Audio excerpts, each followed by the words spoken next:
90s physicality versus 2000s skill, the battle of NBA era. The 1990s NBA was a battle. Big men threw elbows.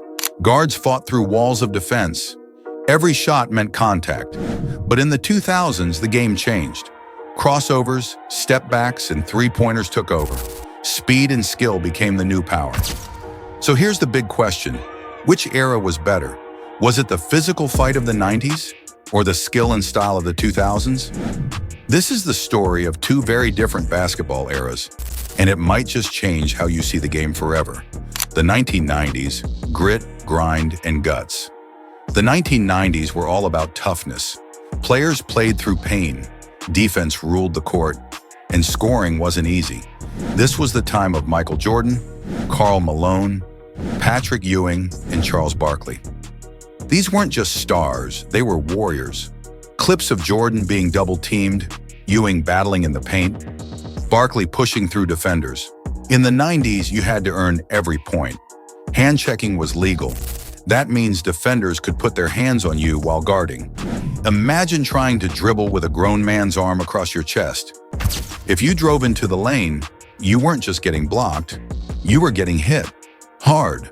The New York Knicks and Detroit Pistons were known for their bruising defense. Players like Dennis Rodman and Bill Laimbeer didn't care about scoring. They cared about hurting your rhythm or your ribs. This wasn't dirty play.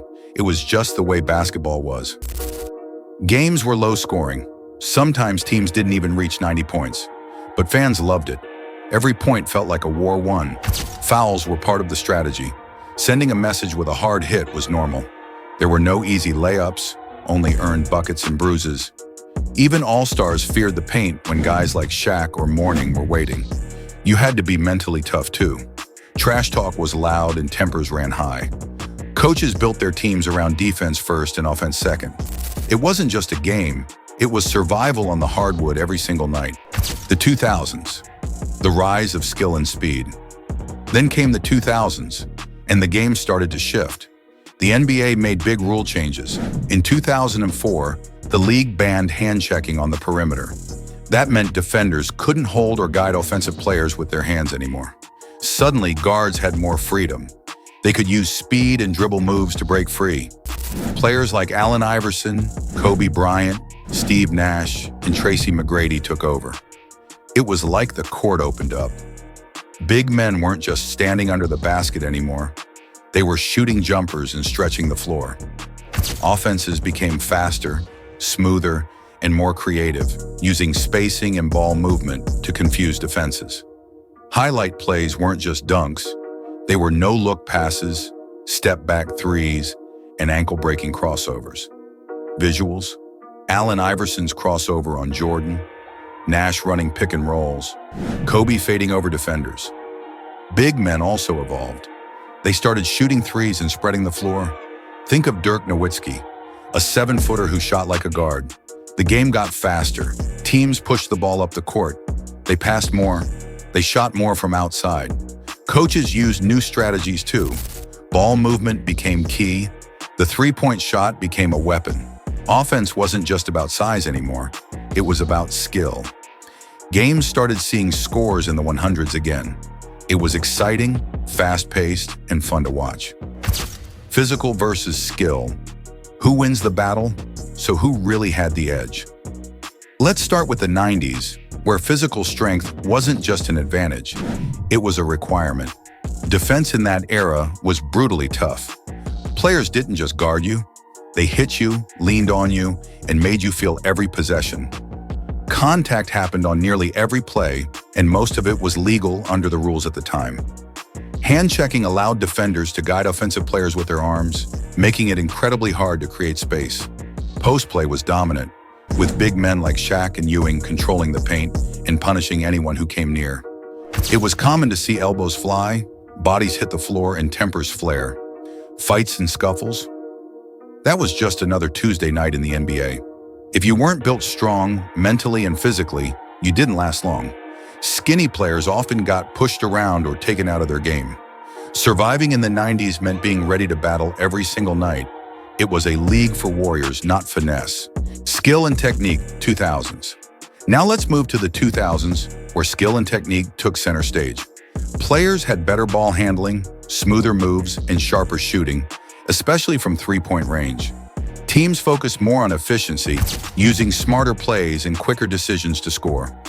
Movement without the ball became crucial, and spacing the floor gave shooters room to work. The pick and roll was used constantly to create easy looks and confuse defenses. It wasn't about overpowering your opponent. It was about outplaying them with speed, timing, and precision. The 2000s player might not win a wrestling match, but he'd run circles around you on the court.